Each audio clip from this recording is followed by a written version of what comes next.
Hello student, स्वागत है आप सबका हमारे छोटे से चैनल अनपढ़ में। हम लोग पढ़ रहे हैं बेसिक इलेक्ट्रिकल सर्किट। आज है हमारा लेक्चर नंबर 28 और मैं हूं भारत भूषण गहलोत। ठीक है, तो हमने अगर हम बात करें इससे पिछले लेक्चर में, तो इससे पिछले लेक्चर में हम लोगों ने जो है पैरेलल रेजोनेंस के बारे में डिस्कशन किया था। और उस पैरेलल रेजोनेंस में डिस्कशन करने के बाद जो हमने उसका सीरीज रेजोनेंस के साथ एक कंपैरिजन करा था और फिर जो है हमने क्या करा था, एक जो है शीट बनाई थी, कंपैरिजन शीट। ठीक है, तो अभी तक जो हम जो चीज़ देख चुके हैं उसमें हम जो देख चुके हैं, एक पहले हम देख चुके हैं RLC सीरीज सर्किट। ठीक है, और अगला जो हमने देखा है वो देखा था हमने RLC पैरेलल सर्किट। ठीक है, जहाँ पे आपके जो है तीनों कंपोनेंट पैरेलल में कनेक्टेड थे। ठीक है, तो आज जो है हम थोड़ा सा इससे ही मिलता जुलता दोनों का ही कॉम्बिनेशन का कुछ सर्किट देखना चाह रहे हैं। ठीक है, तो आप इसे कह सकते हैं ये वाला जो सर्किट है ये है parallel RL and RC circuit. ठीक है, इसमें आपके क्या रहेगा, RL सीरीज में है, RC सीरीज में है और फिर दोनों जो है ये आपस में आपके पैरेलल में कनेक्टेड है। ठीक है, चलिए मैं इसको यहाँ पे ड्रॉ कर लेता हूँ। ठीक है,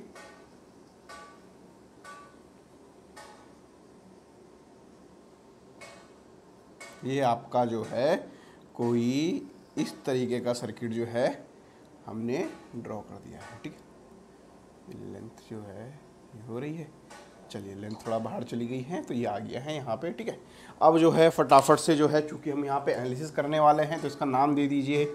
ये हो गया है R1, ये हो गया है R2, ये है आपका L, ये है आपका C। ठीक है, तो अगर यहाँ से देखें आप, यहाँ से मैंने कहा कि ये जो है कोई V वोल्टेज इसकी अप्लाई है और ये I करंट यहाँ जा रही है। ठीक है, तो चलिए मान लेते हैं, लेट सपोज जो है I1 करंट यहाँ चली गई है और I2 करंट जो है यहाँ चली गई है। ठीक है, चलिए अब जो है थोड़ा सा समझिए यहाँ पे कि मैं कह रहा हूँ मुझे जो है इस सर्किट में रेजोनेंस की कंडीशन बतानी है कि ये सर्किट जो है रेजोनेंस कब होगा, रेजोनेंस की कंडीशन कब अचीव होगी वो आपको बताना है। और दूसरा जो है मुझे इस सर्किट का फेजर डायग्राम बनाना है एट रेजोनेंस। ठीक है, चलिए तो दो चीज़ें आपके पास हैं। अगर आप जो है रेजोनेंस फ्रीक्वेंसी आपको निकालनी है तो आप क्या करोगे, इसका इम्पीडेंस, इसका इम्पीडेंस, दोनों इम्पीडेंस आपस में आपके कैसे कनेक्टेड हैं, दोनों पैरेलल में कनेक्टेड हैं, तो दोनों का इक्विवेलेंट निकाल लीजिए और जो भी इमेजरी पार्ट आता है उसको अगर आप जीरो के इक्विवेलेंट कर देंगे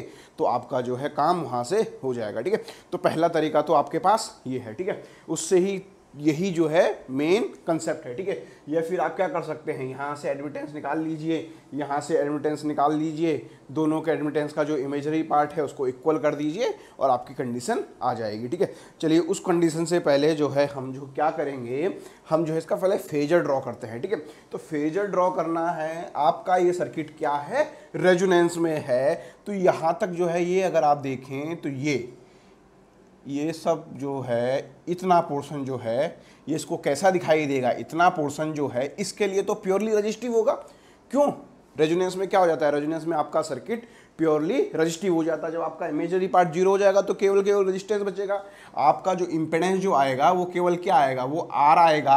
अब R की वैल्यू क्या होगी, कहीं आपने सीधा सीधा सोच दिया कि R की वैल्यू R1 + R2 होगी, कहीं आपको ऐसा लग रहा है, तो ऐसा नहीं है। वो क्या वैल्यू आएगी वो भी निकाल के चलो देखते हैं, मगर क्या आएगी, इसका इम्पीडेंस एक प्योरली रजिस्टिव आने वाला है आपका, किसके लिए, आपकी रेजोनेंस के लिए। ठीक है, तो चलिए अगर जो है हम देखें यहाँ से तो आप क्या कह सकते हैं, इतना तो आपको भी पता है कि ये I = क्या होगा, आपका I1 + I2 होगा।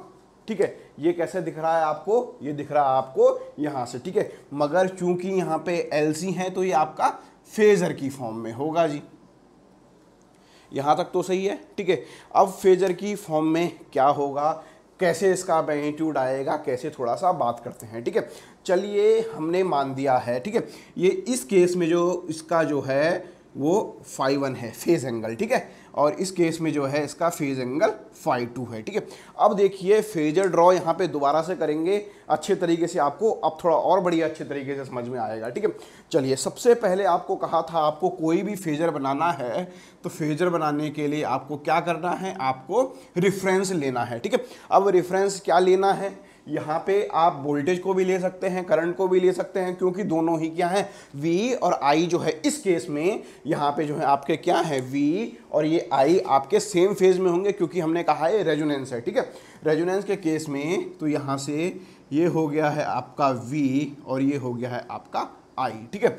चलिए अगर आप बात करें इस V के रिस्पेक्ट में इस I1 की, ठीक है, क्या बात करें, इस I1 की इस V के रिस्पेक्ट में, ठीक है। ये दोनों सर्किट जो है, ये सर्किट मैं कह सकता हूं कि इस रेजिस्टेंस के साथ ये इंडक्टर भी है, तो मतलब ना ये प्योरली रेजिस्टिव है, इस इंडक्टर के साथ ये रेजिस्टेंस भी है, तो ना ये प्योरली इंडक्टिव है। मतलब क्या यहां से है, R और L हैं, आपकी करंट लैग करेगी इस वोल्टेज के रिफरेंस में, कितनी करेगी, क्या होगा, वो इन दोनों के मैग्नीट्यूड पे डिपेंड करेगा। अभी मैंने मान लिया है इनके बीच का जो फेज एंगल है, जो इसकी वजह से φ1 आ रहा है, तो आप ये कह सकते हैं कि यहाँ कहीं पे जो है आपका ये क्या हो जाएगा, ये आपका I1 होगा और ये एंगल जो है आपका φ1 होगा, ठीक है। चलिए अब अगर बात करें इस केस की, इसको थोड़ी देर के लिए भूल जाते हैं। इस वोल्टेज के रेफरेंस में यहाँ पे आपका रेजिस्टेंस और कैपेसिटर है, ठीक है। तो कैपेसिटर की वजह से क्या होगा, ये करंट जो है इस वोल्टेज के रेफरेंस में लीड करेगी, ठीक है। कैसे लीड करेगी, तो आप इसको थोड़ा अगर फेजर की फॉर्म में भी समझ लें, अगर आपने लिखा है इसको क्या है, ये V at an angle 0 degree यहाँ पे है, तो आपकी करंट जो है क्या कह सकता हूँ मैं, current I2 eight an angle φ2 आपकी आएगी, ठीक है। और यहाँ से अगर I1 की मैं बात करूँ, I1 को भी लिख लेता हूँ, I1 जो है आपकी एट एन एंगल -φ1 आएगी, क्योंकि इसमें करंट लैग करेगी, इसमें जो है करंट लीड करेगी, ठीक है। चलिए अब यहाँ से I2 कहीं होगी, ठीक है, उसके मैग्नीट्यूड के बारे में अभी हम कमेंट नहीं कर सकते हैं। क्यों नहीं हम उसके बारे में कमेंट कर सकते हैं, क्योंकि ना हमें R की वैल्यू पता है, ना हमें C की वैल्यू पता है, बस हम जो है उसका फेजर ड्रॉ कर रहे हैं केवल यहाँ पे, ठीक है। तो आपका जो है ये एंगल क्या हो गया है, ये वाला एंगल हो गया है आपका φ2, ठीक है। चलिए और आपकी ये और ये करंट सेम फेज में है, ठीक है। चलिए उससे थोड़ा सा स्टडी करने से पहले, अगर आप जो है आपने जो है इसके एक वर्टिकल कंपोनेंट होता है, एक हॉरिजॉन्टल कंपोनेंट होता है, ठीक है। तो ये दोनों कंपोनेंटों को जो है आप जो है आसानी से लिख सकते हैं, ठीक है। ये अगर I2 है, ये इसके साथ φ2 एंगल बना रहा है, तो ये चीज़ क्या हो जाएगी आपकी I2 sin φ2 हो जाएगी, ठीक है। सिमिलरली ये वाली चीज़ क्या हो जाएगी आपकी, ये आपकी I1 sin φ1 हो जाएगी, ठीक है। क्योंकि आप देखिए आपकी नेट रिजल्टेंट करंट कहाँ फ्लो हो रही है, पूरी की पूरी यहाँ फ्लो हो रही है। मतलब इसका मैग्नीट्यूड और इसका मैग्नीट्यूड जब इक्वल होगा, ऐसा तभी पॉसिबल है, उसके अलावा तो पॉसिबल नहीं है ना। उसके अलावा करंट यहाँ नहीं जा सकती।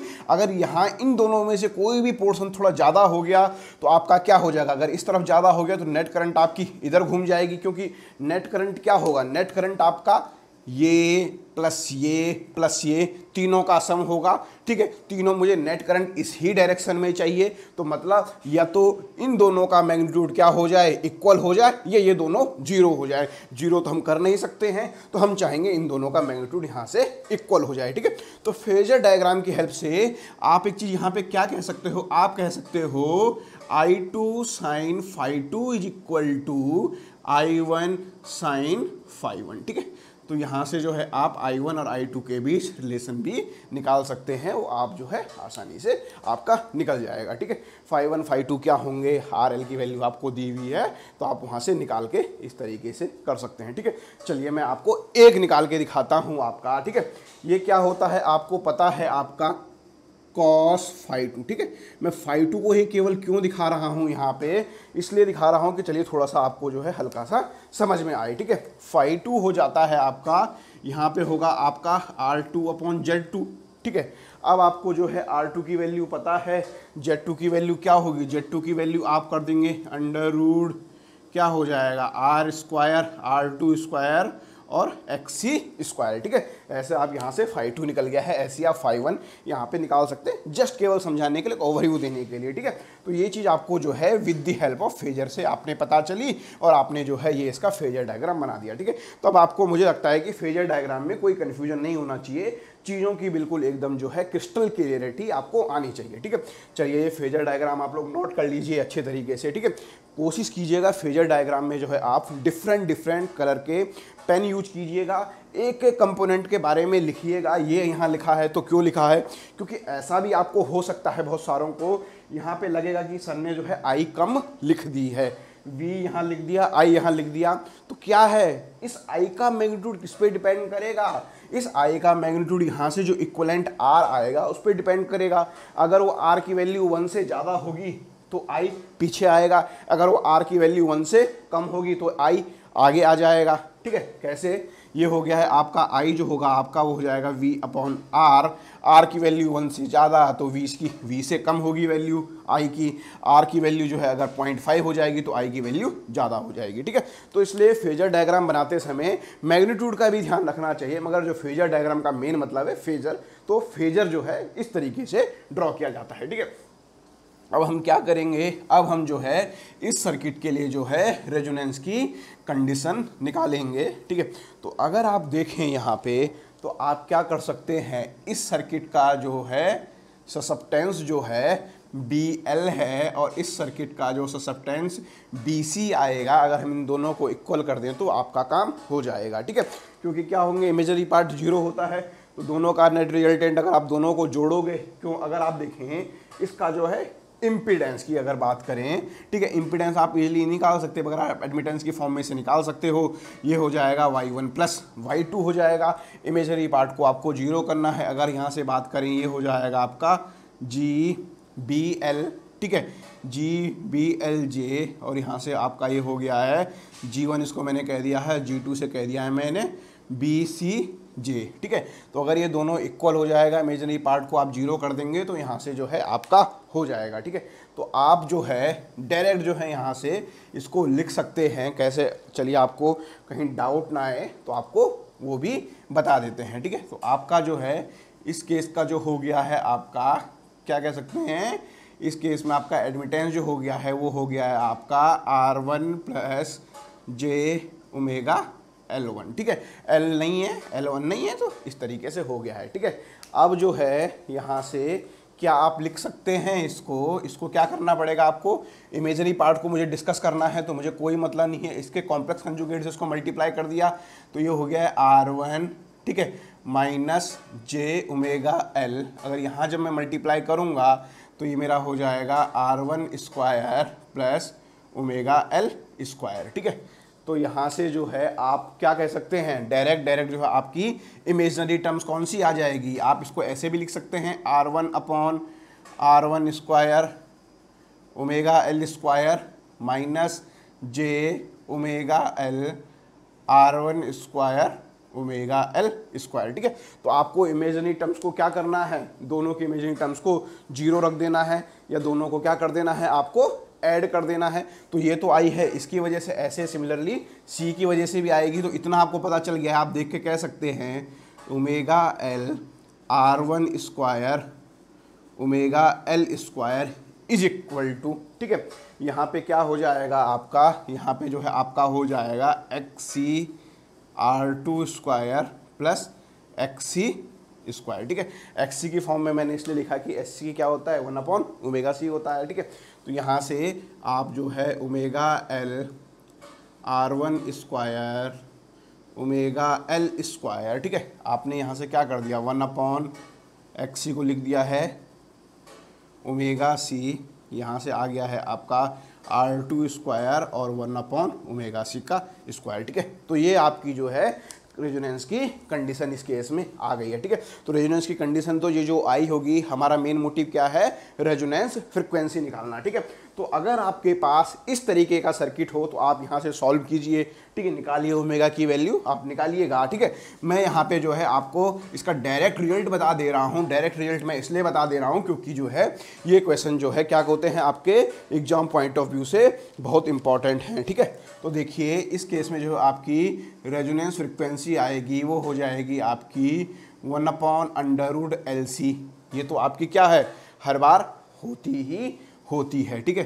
अंडर रूट आप इसको कर दीजिएगा। डायरेक्ट इसका याद करने का टेक्निक जो है आपको बता दे रहे हैं। ये हो गया है R1 - L/C और यहाँ से हो गया है R2 - L/C, ठीक है। ये डायरेक्ट जो है आपकी इस तरीके का कोई सर्किट है, R1L है, R2C है, तो डायरेक्ट जो है आप उसकी रेजोनेंस फ्रिक्वेंसी निकाल सकते हैं विद द हेल्प ऑफ इस फॉर्मूला। इस फॉर्मूले से डायरेक्ट क्वेश्चन मिल जाते हैं। तो इस क्वेश्चन को जो है आप लिख लीजिए, वेरी वेरी इंपॉर्टेंट, और ये फॉर्मूला जो है आपको याद होना ही होना है, ठीक है। निकालना कैसे है, निकालने का प्रोसीजर आपको बता दिया है। एग्जाम पॉइंट ऑफ व्यू में एग्जाम में डायरेक्ट क्वेश्चन आता है, वहाँ पे अगर आप इसे सॉल्व करने लगे, कंडीशन निकालने लगे, पार्ट 0 करने लगे तो बहुत टाइम लग जाएगा। डायरेक्ट आप जो है इस फॉर्मूले का हेल्प कीजिए, ठीक है। ये जो आपकी फ्रिक्वेंसी आई है किस में आई है, रेडियन पर सेकेंड में आई है, ठीक है। अगर आपको फ्रिक्वेंसी हर्ट्ज में निकालनी है तो क्या कर दोगे आप, 1/2π√LC और यहाँ पे आपका हो गया है R1² - L/C और यहाँ से हो गया है आपका R2² - L/C, ठीक है।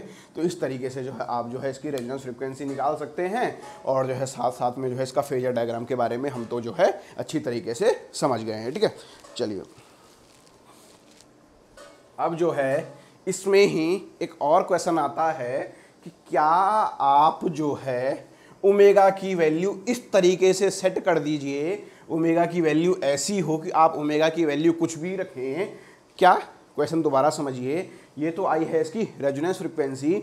दूसरा क्वेश्चन इस तरीके का बनता है कि क्या आप जो है इसकी जो क्या कर सकते हैं, ओमेगा की वैल्यू ऐसी हो कि कोई भी वैल्यू हो जाए ओमेगा की, ये क्या करे, रेजोनेंस करे, ठीक है, at all value of omega, ठीक है। ओमेगा की ऑल वैल्यू पे जो है आपका जो सर्किट क्या करे, रेजोनेंस की कंडीशन आए, ठीक है। तो उसके लिए आपको क्या करना पड़ेगा, सिंपल जो पहले वाली इक्वेशन लिखी थी वैसे ही कुछ इक्वेशन लिखनी थी और आपको जो है इस R1, R2 और इस LC की वैल्यू को क्या करना है, कुछ इस तरीके से इक्वलाइज करना है कि आपका जो है ओमेगा की वैल्यू क्या आ जाए, इंडिपेंडेंट ऑफ क्या आ जाए, ओमेगा की वैल्यू ओमेगा से आपका क्या आ जाए, आपका जो है हर फ्रिक्वेंसी पे आपका क्या हो, रेजोनेंस की कंडीशन अचीव हो जाए। मतलब ये सर्किट आपका as a resonance circuit behave करे, उसके लिए आप R, L, R2 और C में क्या रिलेशन आप कर सकते थे, ठीक है। तो आप क्या करोगे, इसमें आप क्या कर देंगे, R1 = अगर R2 = आपका L/C हो जाएगा। तो ये कंडीशन आपकी है। इस कंडीशन में केस में पर्टिकुलर आपका सर्किट जो है हर फ्रिक्वेंसी पे कैसा रहेगा, हर फ्रिक्वेंसी पे आपका वो रेजोनेंस की तरह बिहेव करेगा, ठीक है। इस सर्किट के लिए ओमेगा की वैल्यू आप कुछ भी रख दीजिए, इस सर्किट को जो भी दिखाई देगा वो रेजोनेंस दिखाई देगा, ठीक है। होगा क्या एक्चुअली आप समझिए, उस केस में जो सर्किट का इम्पीडेंस जो आएगा वो ओमेगा से इंडिपेंडेंट आएगा, ठीक है। अभी तो जो इम्पीडेंस निकाला था हमने, निकाला नहीं था, वहाँ पे क्वेश्चन छोड़ दी थी, ठीक है, क्योंकि लेंथी हो जाता। आप लोग उसको पूरा ट्राई कीजिएगा, निकाल के देखिएगा आती है कि ये वैल्यू नहीं आती है, ठीक है। तो यहाँ से ओमेगा की वैल्यू कुछ भी हो, अगर आपकी इस सर्किट में ये कंडीशन है R1 = R2 = L/C, तो आपका सर्किट जो है ओमेगा की हर वैल्यू पे क्या करेगा, आपका रेजोनेंस करेगा, ठीक है। तो मेन कंसेप्ट क्या था इसको निकालने का, मैंने क्या किया है, जो इस सर्किट का जो इम्पीडेंस है उसे मैंने क्या किया है, इम्पीडेंस को जो है मैंने, इम्पीडेंस में जो भी ओमेगा का पार्ट था उसे मैंने हटा दिया है। मतलब impedance is independent of omega, ठीक है। ओमेगा की वैल्यू जो है मैंने इंडिपेंडेंट कर दी है, ठीक है। इम्पीडेंस की वैल्यू जो है इंडिपेंडेंट ऑफ ओमेगा हो गई है और आपकी जो है इस तरीके से सर्किट में हो जाएगा। सर्किट के बाद हमारे पास जो है एक और इम्पॉर्टेंट सर्किट आता है जिसे हम बोलते हैं टैंग सर्किट, ठीक है। ये टैंग सर्किट जो है आपका कौन सा वाला, वो टैंग नहीं है एनर्जी वाला, ठीक है। ये आपका टैंग सर्किट है। आपका टैंग सर्किट क्या होता है, जब आपका रेजिस्टेंस और इंडक्टर और यहाँ पे प्योर कैपेसिटर जो है आपका कैसे कनेक्टेड हो, ये दोनों के दोनों जो है आपस में आपके पैरेलल में कनेक्टेड हो, तो उसे आप बोलते हैं टैंक सर्किट, ठीक है। और यहाँ पे जो है आपकी जो कंडीशन जो आएगी वो कंडीशन जो है रेजोनेंस की कंडीशन है, ठीक है। तो यहाँ पे रेजोनेंस फ्रिक्वेंसी आप लोगों को फिर दोबारा से निकालनी है। वो क्या रेजोनेंस फ्रिक्वेंसी आएगी, ये आपका आई है, ये आपका वी है, ठीक है। वो रेजोनेंस फ्रिक्वेंसी चलो निकालेंगे। तो अगर आप जो है इस केस में रेजोनेंस फ्रिक्वेंसी निकालना चाहें तो आपको जो हमने इससे पहले सर्किट जो बनाया था उस सर्किट और इस सर्किट में केवल यही डिफरेंस है, आपका क्या हो गया है, आपका R2 की वैल्यू 0 हो गई है, ठीक है। तो डायरेक्ट जो है आप रेजोनेंस फ्रिक्वेंसी आप यहाँ से भी निकाल सकते थे, क्या हो गई है वो आपकी 1/2 पाई √LC, और यहाँ पे जो है आपका क्या हो गया था R1 square minus L/C, R2 square minus L/C, ठीक है। पर्टिकुलर इसकी वैल्यू हो गई है 0, इसकी वैल्यू 0 पुट कर दीजिए और जो है आपका आ गया है, ठीक है। ये है C, लग नहीं रहा है C, अब ये C लग रहा है, ठीक है। तो आप यहाँ से निकाल सकते हैं इसकी रेजोनेंस फ्रिक्वेंसी, ठीक है। चलिए इसके अलावा कोई और भी देखेंगे, इसका कोई शॉर्ट तरीका क्या बन सकता है, कुछ ईजाद हो सकता है, वो भी कोशिश करेंगे ईजाद करने की, ठीक है। और यहाँ पे ये हो गया है आपका I1, ये हो गया है आपका I2, ठीक है। हम क्या करेंगे, पहले इसका जो है फेजर ड्रॉ करेंगे। फेजर जो है वो आपको अच्छी तरीके से, बिल्कुल मजेदार तरीके से समझ में अब आने लगा होगा, ठीक है। अगर आपको लग रहा है कि पिछले 2-3 लेक्चर से देख के आपको फेजर में हल्का सा कॉन्फिडेंस आ रहा है, तो हमारे जो है क्या करें, लाइक का बटन जरूर दबाएं, साथ में कमेंट भी करें, ठीक है। होता क्या है, इससे हमें पता चलता है चलो हम जो पढ़ा रहे हैं किसी की समझ में तो आ रहा है। कहीं ऐसा नहीं है कि हम एफर्ट करते जा रहे हैं, सिंगल साइड इफेक्ट होता जा रहा है और जो है उस साइड से हमें कुछ भी आउटपुट नहीं मिल पा रहा है। तो ऐसे केस में फिर जो है हमारे पढ़ाने का कोई फ़ायदा नहीं है, ठीक है। हाँ, अगर एक सिंगल पर्सन के भी लाइफ में इम्पैक्ट आ रहा है, वो सीख रहा है, तो ये हमारे लिए खुशी की बात है, ठीक है। चलिए अब ज्ञान की बात करते हैं बंद, ठीक है। सर बोलोगे सर आप तो ज़्यादा ज्ञान देते हो, इसी नहीं चलेगा तो किसी चलेगा जी, ठीक है। चलिए I1 प्लस I2, देखिए AC है तो फेजर का ध्यान रखना है जी, ठीक है। चलिए अब जो है यहाँ पे हल्का सा पहले क्या कहा, वही कंसेप्ट रेफरेंस। रेफरेंस क्या है आपका, आपने कहा आपका जो है ये रेफरेंस है V और आपकी जो है ये I आ गई है यहाँ, ठीक है। अब बात करें इस I1 की, ये V रेफरेंस आपने लिया है, इसके कंपैरिजन में ये करंट आपकी लैग करेगी। कितना लैग करेगी, चूंकि क्या हो गया है यहाँ पे L है और क्या है R है, तो मैंने मान दिया ये एंगल जो है φ1 है, ठीक है। अब ये मत कहना पहले भी φ1 मांगा अभी भी φ1 क्यों मांगा, तो आपकी चलो इच्छा के लिए फाई मान लेते, नहीं φ1 सही है, ठीक है, क्योंकि I1 है तो I1 के साथ φ1, ठीक है। चलिए यहाँ से, ठीक है। तो यहाँ से जो है आपकी वो करंट लैग करेगी। अगर प्योर इंडक्टर होता तो 90 डिग्री जाती, प्योर इंडक्टर भी नहीं है, अब प्योर रजिस्टर भी नहीं है। प्योर रजिस्टर होता तो I1 यहाँ आता, ठीक है। तो क्या हो जाएगा, दोनों के बीच अब कॉम्प्रोमाइज़ हो जाएगा, इधर कहीं पे आएगा, ठीक है। वो कैसे आएगा, किस पे डिपेंड करेगा, वो हम देखेंगे बाद में। क्यों, वो φ1 किस पे डिपेंड करेगा, इस R और L की वैल्यू पे डिपेंड करेगा, ठीक है, R1 और L की वैल्यू पे, ठीक है। अब बात करें I2 की, ये I2 इस वोल्टेज के रेफरेंस में, क्योंकि पैरेलल में कनेक्टेड हैं दोनों चीज़ें, इसके रेफरेंस में ये I2 क्या करेगा आपका, ये I2 आपका लीड करेगा। और कितना लीड करेगा, ये I2 जो है आपका 90 डिग्री लीड करेगा, क्योंकि आपके कैपेसिटर में करंट जो है वोल्टेज के रेफरेंस में 90 डिग्री लीड करती है। चलिए जी, हो गया है काम यहाँ पे, हाँ जी सर काम तो हो गया है, ठीक है। तो थोड़ा सा जो है यहाँ से, चूँकि नेट करंट आपकी यहाँ है, तो आप जो है इसका ये वाला कंपोनेंट लिख सकते हैं। ये वाला कंपोनेंट हो गया है इसका I1 sin φ1, ठीक है। तो यहाँ से क्या निकल के आ रहा है, इसका मैग्नीट्यूड और इसका मैग्नीट्यूड क्या होगा आपका, इन दोनों का मैग्नीट्यूड जो है आपका इक्वल होगा, ठीक है। तभी आपकी जो है ये सर्किट जो है रेजोनेंस की कंडीशन को अचीव करेगा, ठीक है। तो आप क्या लिख सकते हैं यहाँ से, आप लिख सकते हैं I2 is equal to I1 sin φ1, ठीक है। चलिए अब थोड़ा सा इस फाई के बारे में समझते हैं ये φ1 जो है, क्योंकि हमारा जो है दिमाग अभी खाएगा आगे, तो इसको यहीं पे निपटा देते हैं। यहीं अगर ये निपट गया तो फिर हमारा काम हो गया, ठीक है। चलिए, ये आपका जो है क्या मैंने बनाया, ये आपका मैंने इम्पीडेंस ट्रायंगल बनाया।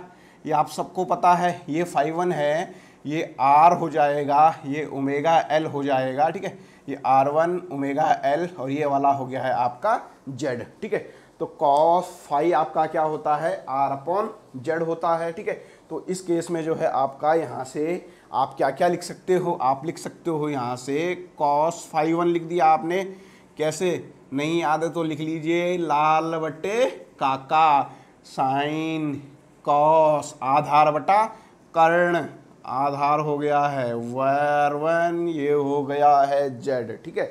ऐसे ही आप जो है क्या कर सकते हैं, कॉस की नहीं, कॉस तो निकाल दिया है, दोबारा क्यों निकालोगे, साइन φ1 निकाल सकते हो, ठीक है। साइन फाइव क्या हो जाएगा, ओमेगा L/Z, ठीक है। तो यहाँ से जो है आप जो है दोनों चीज़ें आपने निकाल दी हैं। यहाँ से भी आप जो है वैल्यू पुट करने की कुछ कोशिश करेंगे और कुछ बढ़िया सा रिजल्ट निकालने की कोशिश करेंगे। कोशिश कीजिए कुछ रिजल्ट निकलता है यहाँ से कि नहीं निकलता है, तो आप क्या कह सकते हैं, आप कह सकते हैं I2 की जो वैल्यू होगी वो हो जाएगी V/XC होगी, ठीक है। ये I2 की वैल्यू क्योंकि पैरेलल में कनेक्टेड है, ये वोल्टेज है, ठीक है। I1 की वैल्यू क्या होगी, I1 की वैल्यू आपकी V/Z1 होगी। Z1 क्या है, इसका जो इम्पीडेंस आएगा, ठीक है। ये यहाँ से जो है आप जो है Z1 को डायरेक्ट लिख सकते हैं। Z1 आपका क्या हो जाएगा, R1 + J ओमेगा L हो जाएगा, ठीक है। और आपका साइन की वैल्यू हमने निकाल के रखी हुई है, फर्स्ट क्लास हलवा बना पे यहाँ पे रखा हुआ है। बस हलवे में थोड़ा सा अंतर है, यहाँ 1 नहीं है, यहाँ मैंने 1 लिखा है तो यहाँ 1 मान लीजिए, कोई दिक्कत नहीं, ठीक है। तो यहाँ से जो है आपने हलवे से फटाफट जो है उसकी वैल्यू आपने निकाल दी है। ये ओमेगा L ये हो गया है Z1, ठीक है। V आपका कट जाएगा, XC की वैल्यू आप क्या लिख सकते हो, 1/ωc, तो ωc आ गया है आपका ऊपर, ठीक है। नीचे से ये हो गया है आपका ωc। जो कट रहा है उसे काट दीजिए, जो नहीं कट रहा है उसे मत काटिए, ठीक है। तो यहाँ से आप क्या देख रहे हैं, इसको ले जाइए ऊपर, Z1² = L/C, ठीक है। तो मतलब आपका टैंग सर्किट क्या होगा, आपका टैंग सर्किट तब हम मानेंगे रेजोनेंस में है अगर आपका जो है Z1² = L/C होता है, या आप कह सकते हैं आपके Z1 की वैल्यू √L/C होती है, ठीक है। तो यहाँ से भी डायरेक्ट जो है फॉर्मूला अगर आपको याद है तो R1 की वैल्यू कभी निकालने को पूछे, कुछ अननोन सा दे दिया है आपको, तो आप जो है तुरंत वैल्यू इसकी फाइंड आउट कर सकते हैं, ठीक है। चलिए, अभी जो है क्या करेंगे, अभी जो है सर्किट का थोड़ा सा ये देखेंगे कि इस सर्किट को कौन सा जो है इम्पीडेंस दिखाई दिया, ठीक है। इस सर्किट को कुछ इम्पीडेंस दिखाई देगा, इस पर्टिकुलर सर्किट को, ठीक है। वो इम्पीडेंस क्या होगा, उसे मैं भले ही इम्पीडेंस कहूँगा बट वो आपका क्या होगा, वो आपका प्योरली रजिस्टिव कंपोनेंट कुछ आएगा, प्योरली रजिस्टिव आएगा। वो इम्पीडेंस इस सर्किट को क्या दिखाई देगा, उसके बारे में जो है हम जो है थोड़ा सा डिस्कस करते हैं, ठीक है।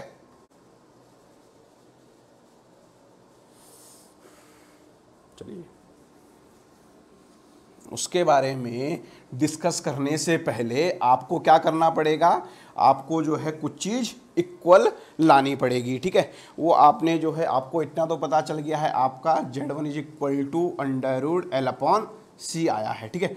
चलिए, वो दूसरी कंडीशन के लिए है, इसका वर्टिकल कंपोनेंट वो इसके इक्वल हो जाएगा, क्योंकि इसका अगर आप जो है वर्टिकल कंपोनेंट निकालोगे तो आपका क्या हो जाएगा, वो आपका हो जाएगा I2 sin 90 हो गया है 0, तो कोई वैल्यू नहीं है, फिर भी लिख लेते हैं। ये I के इक्वल ही जो है इसके दोनों आपके वर्टिकल कंपोनेंट होंगे, वो आपका क्या हो जाएगा, I = I1 cos φ1 + I2 cos 90, ठीक है।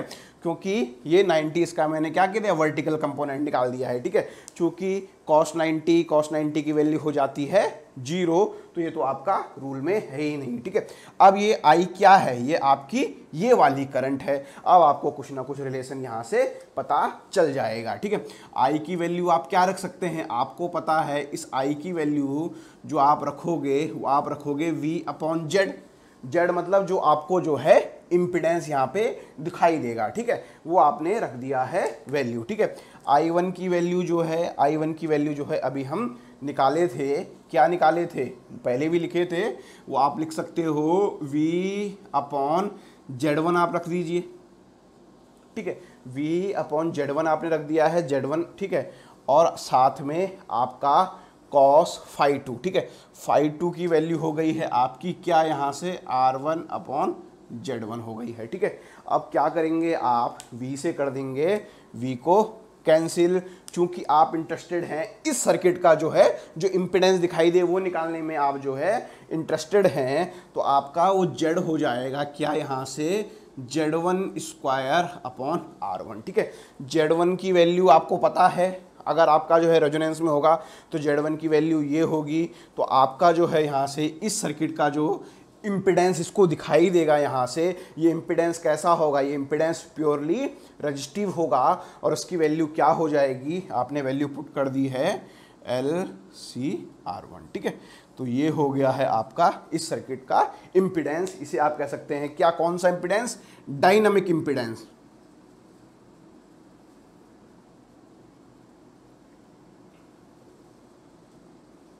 ठीक है। ये डायनेमिक इम्पिडेंस होगा, या इम्पिडेंस से बढ़िया तो इसको कहना है, क्योंकि ये है क्या R+jX है, इसकी वैल्यू है 0, तो आप इसे कह सकते हैं डायनामिक रेजिस्टेंस,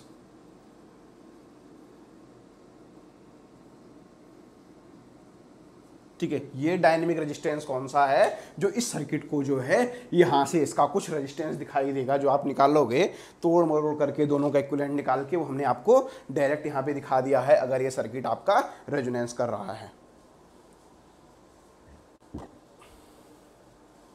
चलिए, अब जो है इसके अलावा आप कहेंगे सर हमने सब चीज़ निकाल दी है, हमने तो रेजोनेंस फ्रीक्वेंसी तो अभी निकाली ही नहीं है, ठीक है। तो चलिए उस रेजोनेंस फ्रीक्वेंसी को भी निकालते हैं, भला उसे क्यों छोड़ें, ठीक है। तो वो रेजोनेंस फ्रीक्वेंसी जो है आप कहाँ से, वो रेजोनेंस फ्रीक्वेंसी आप डायरेक्ट यहाँ से भी निकाल सकते हैं कि आपको पता है Z1 = R+J, क्या हो गया है आपका J⍵L है, तो आप यहाँ से इसे क्या लिख सकते हैं, आप इसे लिख सकते हैं मैग्नीट्यूड की फॉर्म में Z1² = R1² +⍵L का स्क्वायर, ठीक है। तो क्या कर दीजिए, Z1 की वैल्यू जो है आपको पहले बताई थी वो क्या आएगी आपकी L/C आएगी। अगर अभी भी समझ में नहीं आ रहा है तो पीछे नोट्स पलट दीजिए, अभी जो Z1 की वैल्यू आपको बताए थे रेजोनेंस के केस के लिए, ठीक है। और जो है R1 को आप रख लीजिए क्या, R1 को भी लिख लीजिए, R1 को लिख लीजिए R1 की टर्म्स में, और ये हो गया आपका ⍵2L², ठीक है।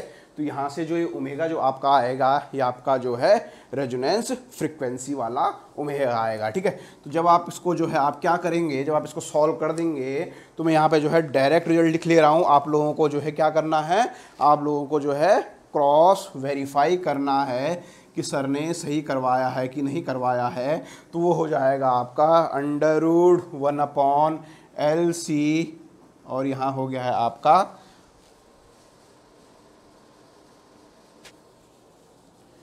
R1², और ये हो गया है आपका L², ठीक है। तो ये आपका जो है इस केस में रेजोनेंस फ्रीक्वेंसी आपकी आ जाएगी इस टैंक सर्किट के लिए, ठीक है। तो चलिए जो है क्या करेंगे, इसको जो है आप जो है फिर फ्रीक्वेंसी की टर्म्स में लिख लेते हैं, क्योंकि ये वाली जो है आपकी आई है, ये आई है आपकी रेडियन पर सेकेंड में, और अगली वाली जो है आपकी हर्ट्ज में आ जाएगी 1/2π1/LC -R1², और यहाँ से हो गया है आपका L², ठीक है। चलिए ये हो गया है आपका tank circuit, practical tank circuit, ठीक है। अब जो है हम अगला देखने वाले हैं, अगला जो हमारा सर्किट है वो है आइडियल टैंक सर्किट, ठीक है। तो आपका आइडियल टैंक सर्किट में क्या होता है, पहले आप इसे नोट कर लीजिए, ठीक है। तो आपका आइडियल टैंक सर्किट और प्रैक्टिकल टैंक सर्किट में बस यही डिफरेंस होता है कि आपका जो है R1 की वैल्यू जो है 0 हो जाती है, ठीक है। ये भी आपका क्या होता है, ये आपका जो है प्योर इंडक्टिव होता है और ये प्योर कैपेसिटिव होता है, ठीक है। तो ये जो है आपका बन गया है प्योरली टैंक सर्किट, या आप इसे कह सकते हैं ये है L, ये है C, ठीक है। तो इस तरीके के सर्किट को जो है आप बोलते हैं आइडियल टैंक सर्किट। क्या हो गया है आइडियल टैंक सर्किट, किसे कहेंगे? आइडियल टैंक सर्किट आपका वो है जिसमें जो है आपका जो इंडक्टेंस है उसके अक्रॉस भी कोई भी रेजिस्टिव कंपोनेंट नहीं है। तो अगर बात करेंगे हम रेजोनेंस के केस में, तो आपका आइडियल टैंक सर्किट कैसा हो जाएगा? अगर रेजोनेंस होगा इस टैंक सर्किट में तो आपका जो है ये सर्किट कैसा हो जाएगा? क्योंकि दोनों में क्या है, दोनों में आपके कौन सी वाली टर्म है? रिएक्टेंस वाली टर्म है, तो जो जोड़ के आएगा वो भी रिएक्टेंस ही आएगा और आपको जो है उस रिएक्टेंस की वैल्यू को रखना है 0। तो रेजोनेंस के केस में जो है आपका क्या हो जाता है? रेजोनेंस के केस में जो है आपका टैंक सर्किट जो है क्या हो जाता है? 0 हो जाता है, ठीक है। और इसके अलावा जो है यदि वो आपसे क्या कहे, वो आपसे जो है इस सर्किट की रेजोनेंस फ्रीक्वेंसी भी पूछ सकता है, ठीक है। तो इस सर्किट की रेजोनेंस फ्रीक्वेंसी आप कैसे निकाल सकते हैं? चूंकि आपको जो है प्रैक्टिकल टैंक सर्किट के बारे में बता दिया है, उसकी वैल्यू हो जाती है आपकी 1/LC माइनस R1/L², ठीक है। तो चूंकि इस केस में क्या हो गया है आपका, इस वाले केस में जो है आपका आइडियल टैंक सर्किट में R1 की वैल्यू हो गई है 0, तो आपकी जो है रेजोनेंस फ्रीक्वेंसी आ गई है 1/√LC, ठीक है। ये आपकी आ गई है रेडियन में, हर्ट्ज में अगर आपको निकालनी है तो हर्ट्ज वाली जो है आपकी हो गई है F = 1/2π√LC, ठीक है। तो इस तरीके से जो है आप जो है आइडियल टैंक सर्किट हो, ऐसा वाला टैंक सर्किट हो, R1 R2 वाला हो, सबकी जो है आप रेजोनेंस फ्रीक्वेंसी निकाल सकते हो। बस आपको जो है कौन सा वाला शुरुआत वाला जो फॉर्मूला लिखाया था वो अगर फॉर्मूला याद है रेजोनेंस फ्रीक्वेंसी का, जहाँ पे ये R1L है, ये R2C है, वहाँ पे सीधा सीधा 1/√LC क्या था यहाँ पे बताइए? R1² माइनस L/C, और यहाँ पे था जो आपका R2² माइनस L/C, ठीक है। ये फॉर्मूला आपको याद रखना है। आपका टैंक सर्किट आए, आइडियल टैंक सर्किट आए, प्रैक्टिकल टैंक सर्किट आए या कुछ और आए, आप रेजोनेंस फ्रीक्वेंसी सीधा आसानी से निकाल सकते हैं, ठीक है। तो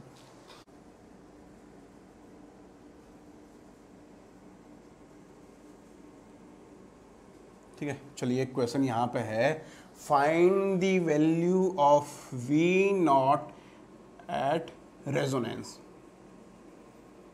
ठीक है। अब देखिए यहाँ पे एक अच्छा सा क्वेश्चन आपके सामने बनाते हैं। ये क्या किया इसने, ये आपसे इसने पूछा इस सर्किट में जो है रेजोनेंस के केस में आपका जो है V0 की वैल्यू क्या होगी, ठीक है। वो V0 कहाँ पे है? वो V0 जो है मैंने यहाँ पे जो है एक फर्स्ट क्लास सा जो है 300K का रेजिस्टेंस मैंने लगा दिया, और यहाँ से देखिए डराना है, फालतू का क्वेश्चन आपसे करवाना है। और यहाँ पे जो है उसने जो है वोल्टेज जो दे दिया, वो वोल्टेज उसने दे दिया है आपको 10 sin 3ωt, कुछ ऐसा जो है उसने आपको दे दिया है, ठीक है। चलिए अब उसने पूछा आपको कि जो है ये L है, ये C है, वैल्यू भी नहीं दी है उसने कहा है ये सर्किट आपका रेजोनेंस में है, तो आपको जो है क्या करना है, आपको जो है V0 की वैल्यू आपको बतानी है, ठीक है। देखिए क्वेश्चन देख के लगेगा बंदा क्या करेगा, कहेगा पहले L और C की वैल्यू नहीं दी हुई है, पता नहीं क्या पूछ रहा है क्वेश्चन में। चूंकि आप टैंक सर्किट का कंसेप्ट पढ़ चुके हो, टैंक सर्किट क्या होगा, जब रेजोनेंस आएगा इसमें तो ये कैसा बिहेव करेगा, ये एज ए ओपन सर्किट जब ये बिहेव करेगा आपका, तो यहाँ वी नॉट पे कुछ वोल्टेज आना है, कुछ भी वोल्टेज नहीं आना है, तो क्या वैल्यू हो गई है वी नॉट की, 0 वोल्ट। ठीक है, तो देखिए इस कंसेप्ट से जो है आप इस तरीके के छोटे छोटे क्वेश्चन बनते हैं, बहुत अच्छे अच्छे आप जो है आसानी से कर सकते हैं। ठीक है, तो यहाँ से जो है हम आज की क्लास को जो है यहीं पे फिनिश करते हैं। ठीक है, अब हमारा जो है रेजोनेंस में सीरीज रेजोनेंस, पैरेलल रेजोनेंस और सीरीज पैरेलल रेजोनेंस वाले इस तरीके का भी जो है हमारा तीसरी क्लास आज कंप्लीट हो गई है। ठीक है, तो आपको जो है कमेंट बॉक्स में मुझे बताना है कि आपको जो है हमारा ये लेक्चर कैसा लगा, पसंद आया, नहीं आया, सर ये कमी रह गई है, सर आप जो है ये थोड़ा सा और अच्छे तरीके से एक्सप्लेन कीजिए, ये सब सारी चीज़ें जो आप कमेंट बॉक्स में बताइए, तो उससे हमें जो है इम्प्रूवमेंट का चांसेस मिलता है। ठीक है, वो इम्प्रूवमेंट हो सकता है फिर आपके लिए अप्लाई हो, आपको बेटर तरीके से मिल जाए, या आपके आने वाले और जूनियर्स हैं उनके लिए जो है आपका वो फीडबैक हमारे लिए जो है एक तरीके से हमारी क्वालिटी इंप्रूवमेंट के लिए काम करेगा। ठीक है, तो इसके अलावा जो है हमारा नीचे टेलीग्राम ग्रुप का लिंक दिया हुआ है, आप लोग जो है हमारे टेलीग्राम ग्रुप को जरूर ज्वाइन कीजिए, क्योंकि व्हाट्सएप ग्रुप में क्या होती हैं, कुछ लिमिटेशंस होती हैं, आप जो है 250 से ज़्यादा नहीं ऐड कर सकते हैं, तो क्यों ना टेलीग्राम ग्रुप की तरफ मूव किया जाए। ठीक है, तो आप जो है हमारा टेलीग्राम ग्रुप भी ज्वाइन कर सकते हैं, और अनपढ़ चैनल के साथ जुड़े रहिए, इलेक्ट्रिकल इंजीनियरिंग पढ़ते रहिए।